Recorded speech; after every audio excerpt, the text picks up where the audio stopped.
Hello, hello, hello, hello, hello, hello mga kananay! Sa video nga na to ay samahan nyo naman kaming pumunta sa Session Road para kumain sa OG o iconic na sizzling plate dito sa Baguio. Mula nga dun sa tinitira namin ay nag-jeep lang kami papunta sa Session Road at ang pamasahe lang namin ay siguro mga nasa 13 pesos at pinaba na kami kung saan kami pwedeng bumaba at medyo naglakad-lakad din kami ng konti. Masarap nga maglakad dito sa Baguio kasi alam mo na, malamig. Tapos, kahit na ganyan yung outfit mo, hindi ka maiinitan, tsaka hindi masyado nakakapagod. At eto na nga, nandito na kami sa loob, binigyan na kami ng menu. Ang ambience dito sa sizzling plate ay same pa rin kung ano yung katulad dati. Cozy, warm, at talagang ma-enjoy mo ang pagkain. Bandang alas 8 ng gabi na nga to at nagmamadali na kami kasi parang ang nakalagay yata sa Google ay hanggang 9 PM lang sila bukas. So mabuti na lang at nakaabot na kami at medyo konti-konti pa lang ang customer. At ang in-order nga pala namin ay yung sa akin ay beef salpikaw at kay Mawaki naman ay juicy pork chop. Yun nga palang in-order naming meal ay may kasama na siyang fries, vegetable at itong soup. Unang sinerve nga sa amin itong soup at ang lasa ay nako, hindi ko mawari. Walang lasa na parang ang may lasa lang yung yung pasta na yan. Tapos wala lang, siguro para mainitan lang ang sikmura.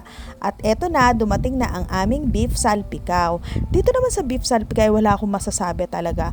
Ay, siguro naman sulit na talaga yung binayad namin para sa presyo dahil may kasama na ring rice to at talagang mabubusog ka.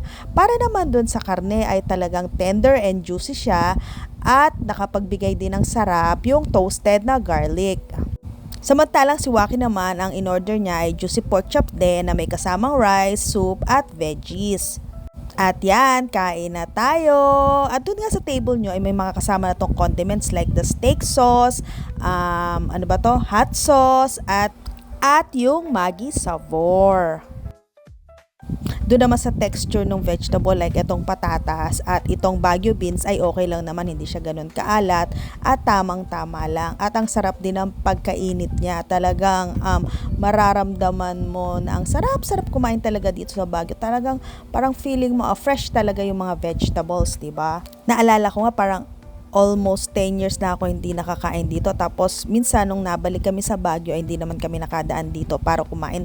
Kasi alam mo naman pag dito sa Session Road, 'di ba, bukod sa mahirap na ang parking ay matraffic pa rin. So ngayong araw bilang first day namin at first night at wala naman kaming masyadong gagawin, ay inaya ko si Waki na maglakad-lakad na rin dito sa Session Road at kumain na dito sa sizzling plate. At itong natikman kong isang condiments nila ay hindi ko masyadong nagustuhan. Parang lasang patis na hindi ko alam kung anong, hindi ko mawari kung anong lasa. Kaya dito na lang tayo nag-stick sa Maggi Savor at itong hot sauce. Kasi 'di ba ito naman talaga ang usually na katandem nitong natin mga sizzling plate. It's either hot sauce at kung medyo matabang ay lalagyan natin ng seasoning. At yan, kain na po tayo.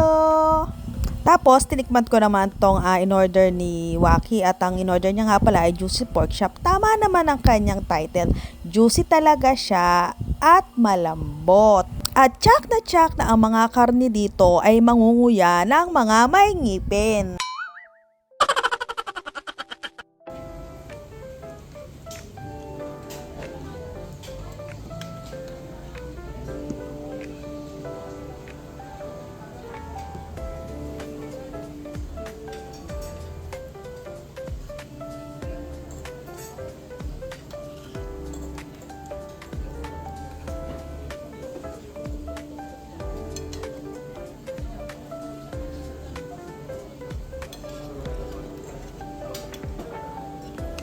At right after nga kumain kami ay pinaserve na namin itong dessert. Bali nakashare lang ako kay Waki para matikman lang.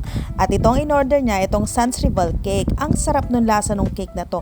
Hindi siya matamis na nakakasuya at lasang-lasa mo talaga ang linamnam ng butter niya. At yung texture niya naman, alam mo yung dating usong-uso na candy na merengue, ng mga bata tayo, ganon. Yung parang dumidikit-dikit sa ngipin. Yun lang. Thank you for watching. Paalam!